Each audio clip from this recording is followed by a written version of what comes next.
Dear students, अब हमने last topic में ये डिस्कस किया था कि इक्विवेलेंट कंडक्टेंस का या फिर कोलरिश लॉ जो है उसके क्या एप्लीकेशंस है या क्या यूजेस है। बहुत सारे एप्लीकेशंस हैं, उसमें से सबसे वेरी फर्स्ट इम्पॉर्टेंट एप्लीकेशन है उसकी इलेक्ट्रिकल कंडक्टिविटी मेजरमेंट करने का तरीका, जिसमें हम इन्फिनिट डाइल्यूशन पे वीक इलेक्ट्रोलाइट्स का इक्विवेलेंट कंडक्टेंस मेजर कर सकते हैं। ठीक है, यहाँ आपको फॉर्मूला भी दिख रहा होगा ऊपर, और मैंने नीचे लिखा है एक न्यूमेरिकल। अब ये जो कोलरिश लॉ है, इसमें मैक्सिमम उसका लॉ स्टेट करने के लिए आता है और उसके न्यूमेरिकल्स आते हैं। तो न्यूमेरिकल्स अगर आप कंसेप्ट समझ गए तो बहुत ईजी है। ठीक है, इसके लिए आपको आयनाइजेशन जो है ये प्रोसेस या डिसोसिएशन किसी भी इलेक्ट्रोलाइट का वो आना चाहिए। Okay, so let's start with the numerical. तो क्या दिया है, equivalent conductivity eight infinite dilution of CH3CONA यानी कि सोडियम एसीटेट। इसका इक्विवेलेंट कंडक्टिविटी दिया हुआ है। ठीक है, यानी कि हम यहाँ पहले लिख लेंगे गिवन, पढ़ते हुए वी विल सम अप कि क्या क्या दिया है। तो इक्विवेलेंट कंडक्टिविटी का फॉर्मूला क्या है, lambda infinity.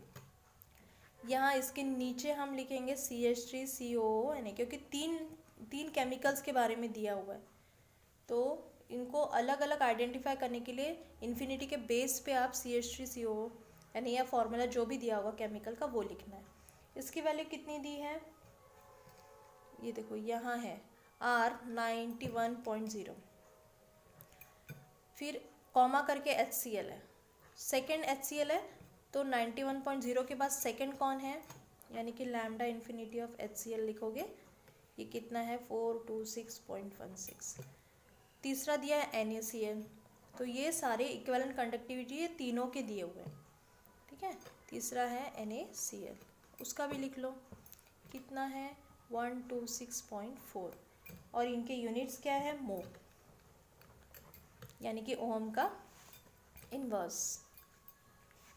Okay, so same they are same units.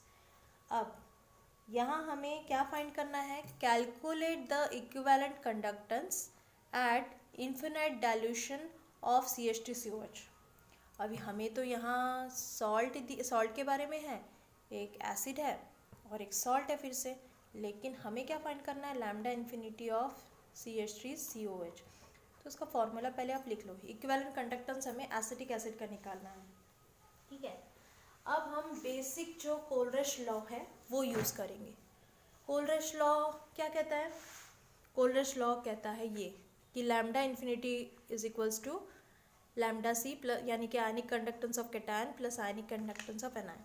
लेकिन आपके जो लैम्डा इन्फिनिटी के सामने जो वैल्यू दी है वो ये है, और जो इसके बेस में हमने केमिकल्स के नाम लिखे हैं उनका आयनाइजेशन आपको आना चाहिए। ठीक है, फॉर एग्जाम्पल अगर मुझे लैम्डा ऑफ ये जो है CH3COONA ये अगर लिखना है तो ये मैं कैसे लिखूँगी, lambda of CH3COO negative plus lambda of Na, sodium पे पॉजिटिव चार्ज रहेगा और ये एसिटेट है, इस पे माइनस चार्ज रहेगा। ये हमें आना चाहिए डिसोसिएशन। ठीक है, फिर आता है HCl, तो मैं लैम्डा ऑफ HCl कैसे लिखूँगी, लैम्डा ऑफ H प्लस और lambda of Cl minus, base पे उसके आयनाइजेशन दिखाना है।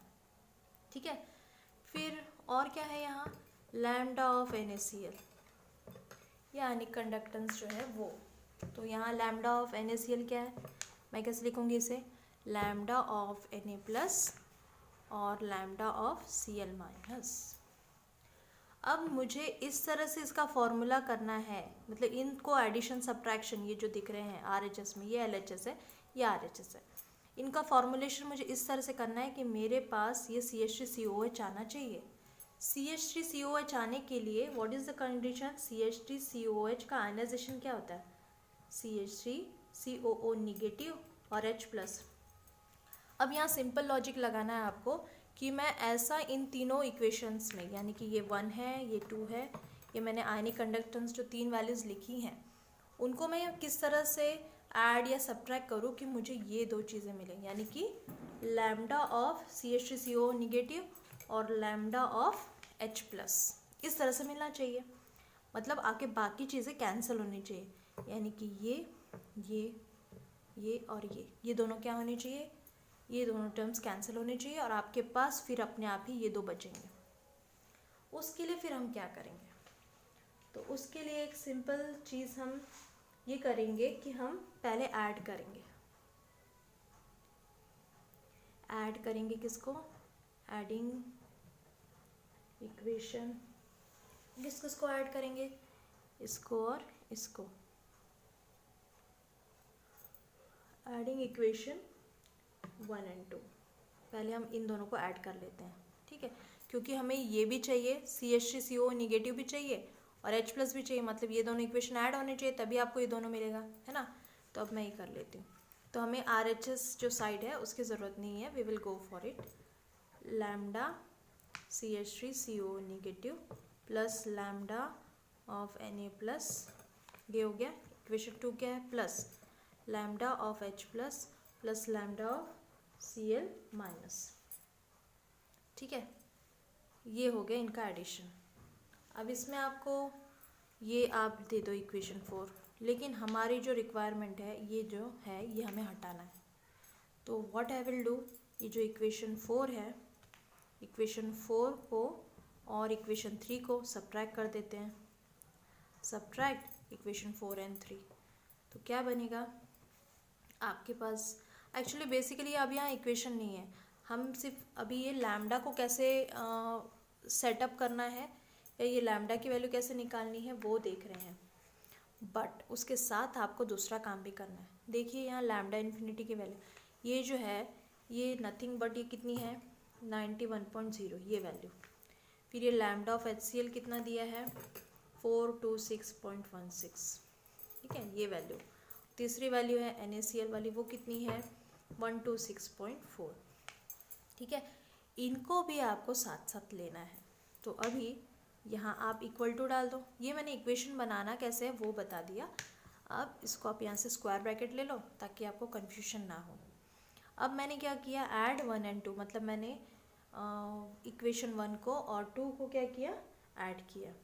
अब इनका एडिशन देख लेते हैं हम, कितना आएगा, इसे 1 7, इनको ऐड करने के बाद आपको वैल्यू मिल रही है, let it do it, 426, okay, it is 426, okay, this one thing, it is 6 here, so you have to keep in mind ये 16 नहीं है, ये 6 है, okay, so we have to do the correction 426.6 और उसको हम ऐड करेंगे 91.0 से, क्या आएगा 6, ये 7, 11 and this is 5, so our answer is यहाँ 517.6, इतना आंसर आ गया। ये हो गया आपका इक्वेशन 4। अब मैं इक्वेशन 4 और 3 को सब्ट्रैक्ट करूँगी, क्यों, क्योंकि मुझे ये Na और Cl नहीं चाहिए, मेरे इम्पॉर्टेंट टारगेट कौन है, एसिटेट और H+ आयन, तब मुझे जाके एसिटिक एसिड मिलेगा, है ना, इसलिए अब मैं क्या करूँगी, वी विल सब्ट्रैक्ट इट। अब ये ले लो इक्वेशन 4, यानी कि lambda CH3CO negative plus lambda of Na plus lambda of H plus lambda of Cl minus, ये इक्वेशन 4 का एक पार्ट हुआ है, इसमें से मैं सब्ट्रैक्ट करूँगी किसे, इक्वेशन 3 को, यानी कि lambda of Na plus lambda of Cl minus, ये माइनस साइन है तो यहाँ भी क्या आ जाएगा minus, automatically like terms are getting cancelled, ये Na+ है, Na का पॉजिटिव चार्ज है और ये माइनस साइन है, सो दैट्स वाई ये प्लस और माइनस क्या हो जाएंगे, कैंसिल, ओके।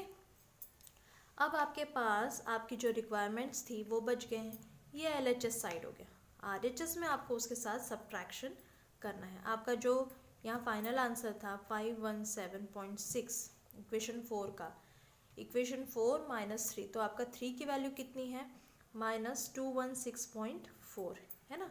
इनको सब्ट्रैक्ट करना है और आपको इसका आंसर मिलेगा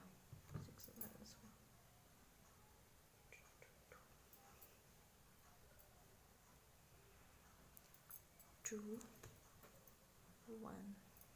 दिस इज 11 में से 2 गया 9 एंड दिस इज 4, सॉरी 4 में से 1 गया 3, so the answer is 391.2. So that is what the answer is. Okay. अब इसका यूनिट क्या रहेगा, सेंटीमीटर स्क्वायर पर इक्विवेलेंट। ओके, सो यहाँ आपने पूरा आंसर निकाल लिया है। Calculate equivalent conductance at infinite dilution, आप मूव करके भी लिख दोगे। और यहाँ तो यहाँ आपको इसका फाइनल आंसर जो है that you got it. Okay, I hope आपको यहाँ तक समझ गया होगा। अगर नहीं समझा तो रिपीट करके आप फिर से उसे सुनिए और एक्चुअली राइटिंग वर्क में देखिए कि एग्जैक्टली किया क्या गया है। ओके, इसका PDF फॉर्म में I will send you so that you can get the details also. Okay, I hope you have understood this first application and how to use it in the in finding the equivalent conductance of any weak electrolyte, क्योंकि acetic acid क्या है, weak electrolyte है। NaCl HCl ये तो strong electrolyte है, इनका तो आसानी से इक्विवेलेंट कंडक्टेंस निकाला जाता है। लेकिन प्रॉब्लम आती है वीकर वन की, यानी कि वीक इलेक्ट्रोलाइट्स पे वर्क नहीं हुआ है। तो ये जो इक्विवेलेंट कंडक्टेंस है कोरलेश लॉ की वजह से you can find it. Okay, thank you and have a nice day.